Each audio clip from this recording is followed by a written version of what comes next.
부활절이 아침에 온 세상의 만발한 꽃들을 보면서 몇 자 적어봤는데 한 수 읽어도 되겠습니까? 허락하시면 하고 아니요 하시면 그냥 지나가겠습니까? 허락입니까? 한 수 읽어보겠습니다. 부활을 노래하련다. 진달래야 너는 알고 있구나. 붉은 옷을 입으신 십자가의 사랑을. 벚꽃들아 너는 알고 있구나.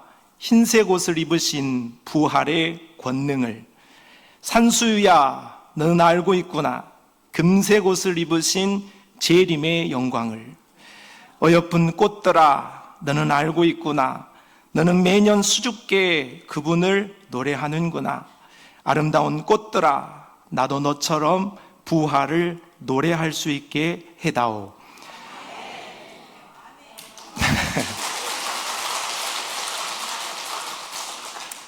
세상의 아름다운 꽃들을 보며 저는 이런 마음을 갖습니다.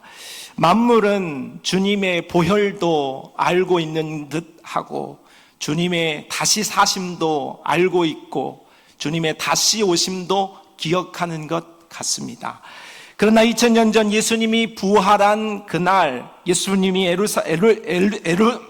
예루살렘에서 엠마오로 내려가던 두 제자는 예수님의 부활 소식을 듣고서도 예수님의 부활을 제대로 믿지 못한 채 자신들의 길을 가고 있었습니다. 예수님은 부활을 깨닫지 못한 채 내려가고 있던 제자들을 만나 부활을 가르쳐 주시고 부활을 믿게 해 주셨습니다. 그 두 제자는 부활하신 예수님을 만남으로 변화받게 되었습니다. 그들의 어떤 변화를 경험하게 되었을까? 오늘 부활절이 아침에 묵상해 보고자 합니다. 첫 번째, 그들의 변화는 마음이 바뀌었습니다. 제자들은 예루살렘에서 엠마오로 내려가던 길입니다. 기대가 무너졌고 소망도 끊어졌습니다. 마음이 차가워졌기 때문이죠. 그런데 제자들은 부활의 주님을 만남으로 그들의 마음이 다시 한번 뜨거워지기 시작했다고 32절에 말씀합니다. 그들이 서로 말하되 길에서 우리에게 말씀하시고 우리에게 성경을 풀어주실 때에 우리 속에서 마음이 뜨겁지 아니하더냐. 제자들은 부활의 주님을 만남으로 냉랭하였던 그 마음이 뜨거운 마음으로 변화받게 되었습니다. 사랑하는 성도 여러분, 온 세상에 봄이 왔습니다. 꽃들도 알고 내 옆에 있는 형제도 자매도 그 봄을 만끽하는데 혹 나는 오늘 내 마음이 아직도 추운 겨울을 맞고 있지는 않은지요? 오늘 우리의 마음을 잘 돌아볼 수 있기를 바랍니다. 오늘 부활하신 주님은 혹 오늘 우리의 마음에 차가워진 겨울이라 할지라도 다시 한번 꽃피는 봄으로 변화시켜주기를 원하고 있으므로 오늘 우리가 그러한 따뜻한 봄을 맞는 마음으로 변화되어질 수 있기를 바랍니다.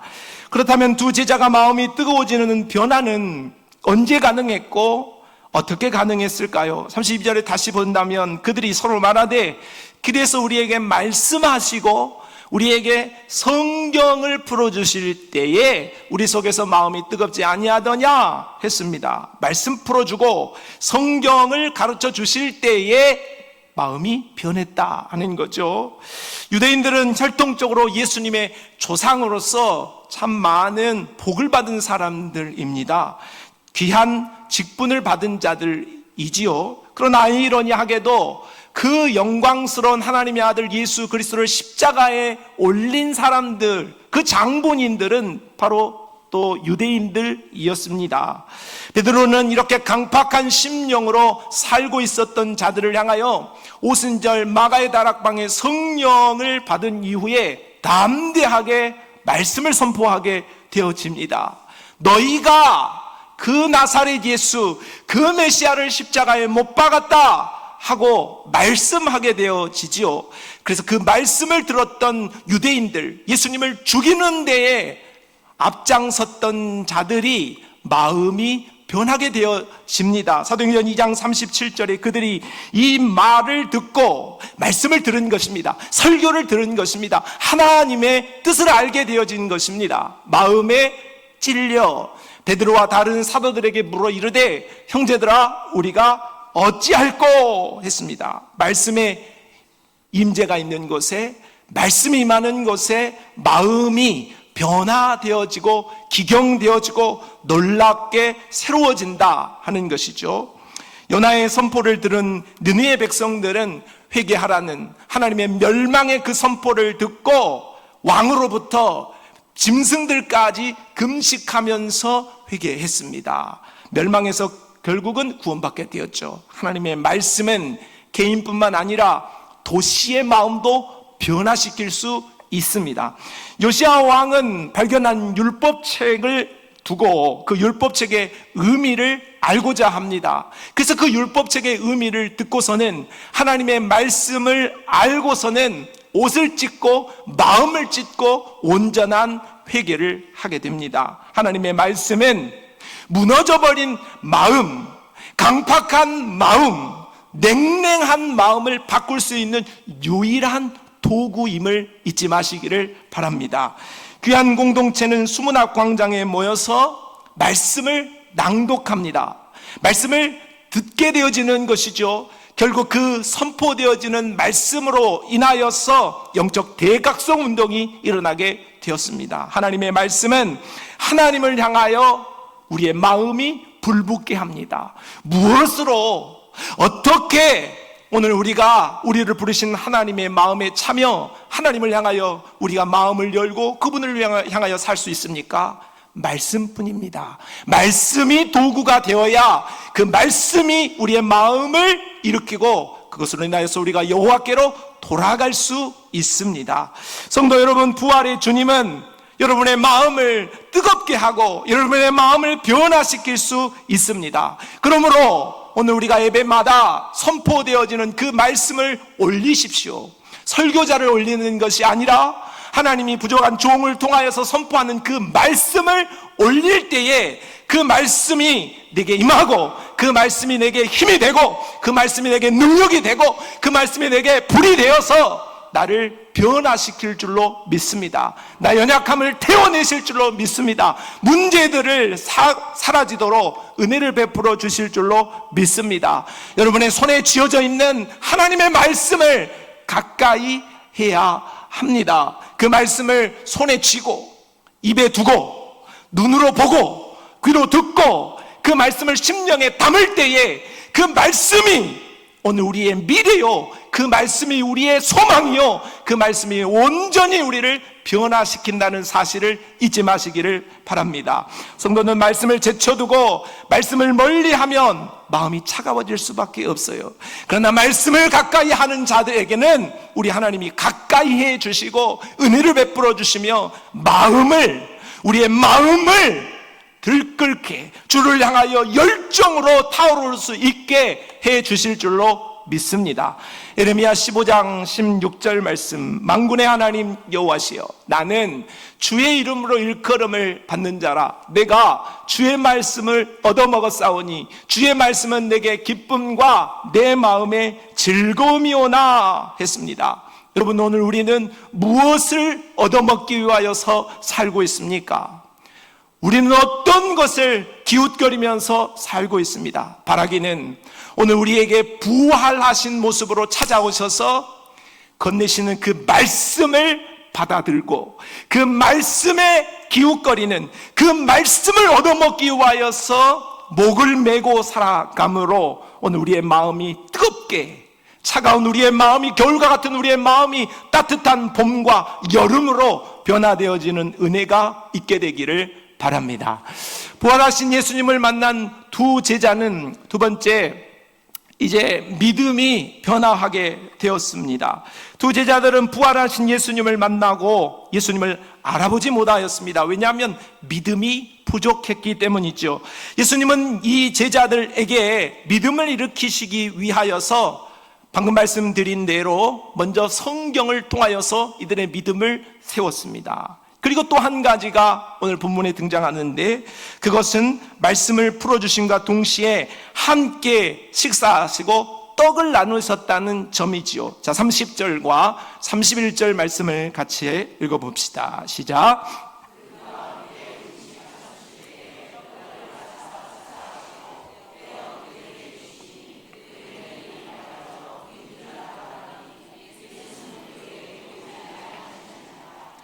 예수님은 두 제자들에게 찾아오셔서 식사하시며 떡을 나누어 주시면서 믿음을 일으켜 주셨습니다.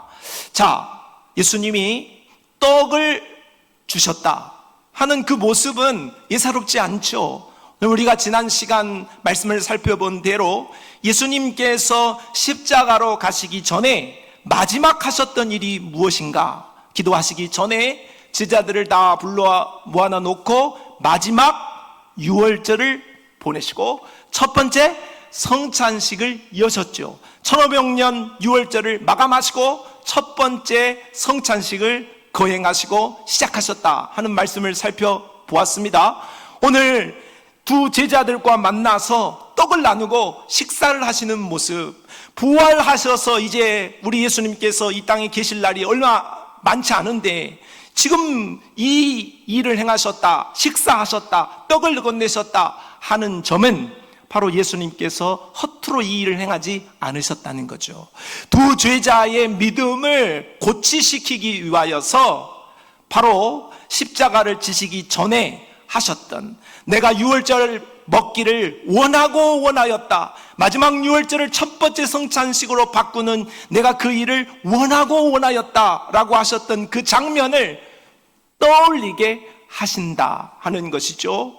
유월절 그리고 성찬식의 의미는 무엇이었습니까? 우리 예수님께서 잔을 주시고 떡을 주셨습니다. 잔은 나의 피라 하셨고 떡은 나의 살이라 하셨습니다. 예수님의 피와 살, 십자가를 의미하는 것이죠. 그 예수님의 십자가가 참된 음료요, 참된 양식이 되어진다. 이제 우리가 구원받으려면 나를 기념해야 한다, 내가 구주이다 하는 것을 말씀하셨습니다. 그리고 그 말씀하신 말을 십자가에서 실행하시고 부활하시고 난 다음에 또다시 성찬의 모습을 상징적으로 보여주셨다, 그렇게 볼 수 있는 것이지요. 엠마오로 내려간 제자들은 바로 이 떡과 식사를 통하여서 성찬식의 장면을 떠올릴 수 있었고, 그것을 통하여서 이들에게 우리 주 예수 그리스도가 누구인가, 예수는 누구인가를 바로 알게 해 주셨다는 것입니다. 부활하신 예수님은 내가 누구인 줄 아느냐, 너희에게 그토록 말한 성경의 핵심이 되어지는 십자가를 지고 죽고 다시 산 그리스도이다, 생명의 주이다 하는 말씀을 지금 제자들에게 가르쳐주고 있는 것이죠. 예수님은 디베랴 바닷가 어부로 돌아간 베드로와 친구들에게 찾아오셔서도 조반을 먹으며 생선과 떡을 나누어 주셨습니다. 한 번뿐만이 이 일을 행하신 것이 아니라 반복적으로 성찬식의 모습을 떠오르게 하시면서 예수님이 누구신가에 대하여서 가르쳐 주시고 웅변해 주셨다라고 할 수 있겠습니다. 예수님은 오늘 우리에게도 조반을 차려주시며 성찬을 건네시고 내가 누구인 줄을 잘 알길 바란다, 내가 누구인지를 잘 알기 바란다 하고 말씀하십니다. 부활의 주 되시는 예수 그리스도를 오늘 이 아침에 우리가 잘 분명하게 깨달아 아는 믿음이 있게 되기를 바랍니다. 예수님은 누구신가? 성경에 많은 이야기가 쓰여 있는데 찬송가 96장을 보게 되어지면 예수님은 누구신가에 대하여서 잘 노래하고 있습니다. 우리 가사를 한번 묵상하면서 찬송가 96장을 한번 불러보도록 합시다. 예수님은 누구신가? 우는 자의 위로와 없는 자의 성이며 천한 자의 높음 빈자의 노임되고 우리 기쁨 되시네. 예수님은 누구신가? 약한 자의 강함과 눈먼 자의 빛이시며 병든 자의 고침과 죽은 자의 부활되고 우리 생명 되시네. 예수님은 누구신가? 초한 자의 정함과 죽을 자의 생명이며 죄인들의 중보와 멸망자의 구원되고 우리 평화 되시네. 예수님은 누구신가? 온 교회의 머리와 온 세상의 구주시며 모든 왕의 왕이요 심판하실 주님 되고 우리 영광 되시네. 할렐루야. 예수님은 누구신가를 분명하게 알아야 합니다. 예수님은 저와 여러분의 죄를 위하여 십자가를 지시고 돌아가셨습니다. 죽으셨습니다. 그리고 3일 동안 무덤에 계셨고 3일 이후에 죄와 사망의 권세를 깨고 부활하셨습니다. 예수님은 저와 여러분의 구주가 되시는 줄로 믿으시기를 바랍니다. 부활하신 예수님 누구신가를 제대로 깨달을 때에 오늘 우리의 믿음이 하나님 앞에 아름다운 모습으로 드려지게 될 줄로 믿습니다. 마지막 세 번째, 두 제자들은 부활하신 예수님을 만남으로 목적의 변화가 일어나게 되었습니다. 두 제자는 엠마오로 내려가는 중이었습니다. 13절에 그날에 그들 중 둘이 예루살렘에서 25里 되는 엠마오라 하는 마을로 가면서, 그러니까 제자들은 예루살렘이라는 곳에 있었는데 그곳에서 엠마오라는 곳으로 내려갔다 하는 것이죠. 이 내려갔다 하는 말은 그들의 신앙이 올라가지 않고 내려갔음을 의미한다고도 볼 수 있겠습니다. 그런데 이 두 제자는 부활하신 예수님을 만난 이후에 걸음의 방향을 다시 되돌립니다. 삶의 목적을 다시 한번 바꾼 것이죠. 내려가던 제자들이 발걸음을 돌려 예루살렘으로 돌아가게 되었습니다. 33절, 곧 그때로 일어나 예루살렘에 들어가 보니 11 제자 및 그들과 함께 한 자들이 모여 있었다. 이스라엘 인생의 유턴이 일어나게 되었다는 것이죠. 34절, 말하기를 주께서 과연 살아나시고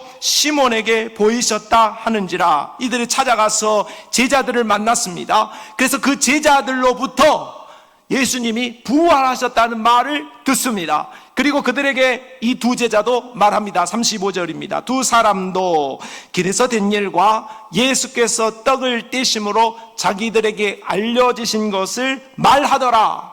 11 제자도 부활하신 예수님을 만났습니다. 그리고 오늘 두 제자도 부활하신 예수님을 만났습니다. 그들이 서로 의기투합하여서 예수님이 죽으시지 않고 다시 부활하셨다 하고 그들이 이제 마음을 모으고 주님을 위하여서 무엇인가를 하려는 증인의 자세로 그들의 인생의 목적을 바꾸고 있는 모습을 볼 수 있습니다.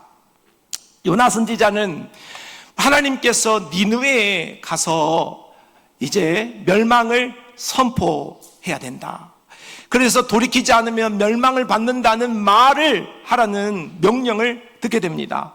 그렇지만은 요나는 자신의 적국인 니느웨가, 아수르가 하나님 앞에 용서받는 것이 너무나 싫었습니다.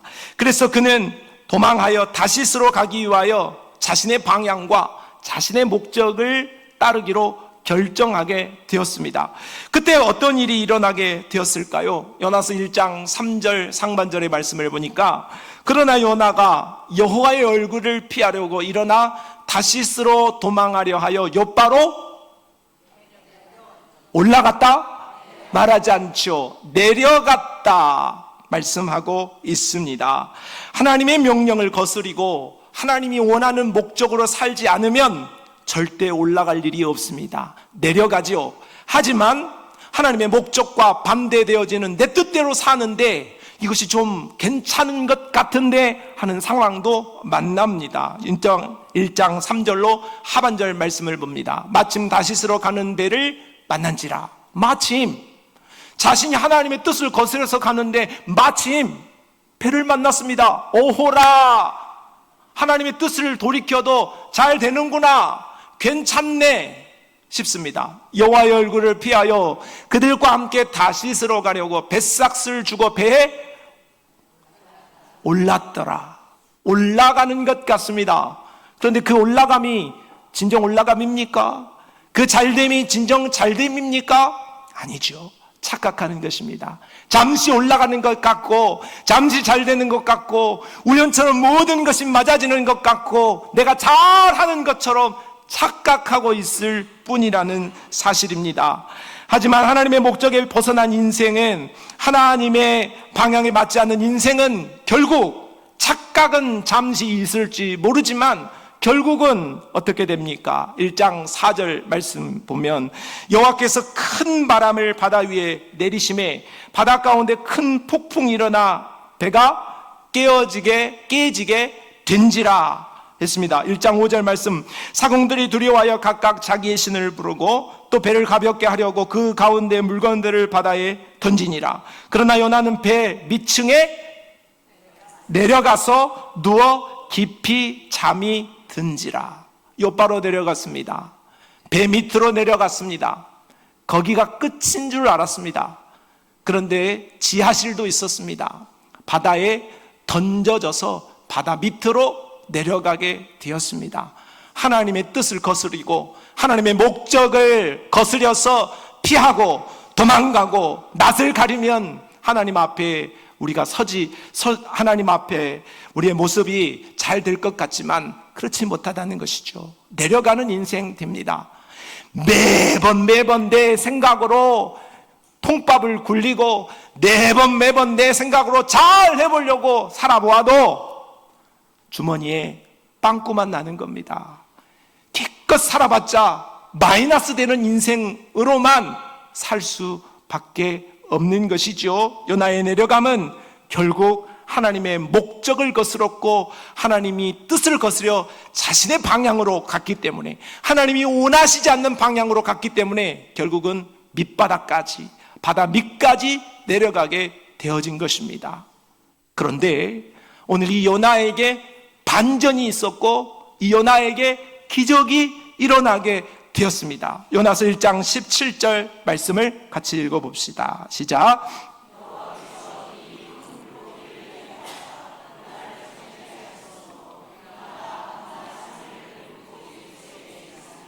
요나가 물고기에 바다 밑으로 내려가서 죽을 줄 알았습니다. 던지면 죽는 거죠. 바닷속에 들어가면 3분이나 살겠습니까? 죽는 거죠. 그런데 하나님께서 물고기를 준비해 두셨습니다. 그런데 중요한 것은 그 물고기가 요나를 뱃속에 품고 그걸 소화시키지 않고, 그것도 기적이죠. 그걸 소화시키지 않고 며칠을 있었다고 했습니까? 3일. 3일을 있었다고 했습니다.